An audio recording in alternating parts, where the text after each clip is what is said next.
বন্ধু সিংকু দাঁড়া দাঁড়া দাঁড়া। তুই খালি কষ্ট কাম গিফট দিই না, তোর না কাছে গিফট আছে নে।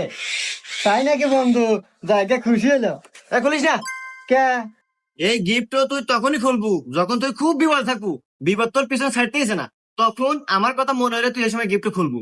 আচ্ছা ঠিক আছে বন্ধু, তুই তো যা, তাহলে আমি বিকেল যাওয়ার বানি। আচ্ছা ঠিক আছে। কে রে, তুই যে আমার থেকে সুদের উপর টিয়া নিলু, আজ 6টা মাস হয়ে গেল, সুদ তো দেশই না, আসলটাও দিতেছ না।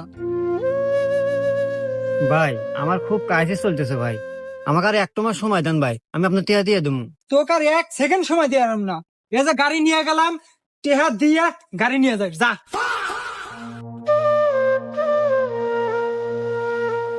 জাহাঙ্গীর ভাই আমাকে 1 কেজি আটা দেন। তোকে দিমু আটা, আজ 1 বছর ধরে বাহিনী খাচ্ছ 10,000 টেহা, আগে টেহা দে তারপর আটা দিমু।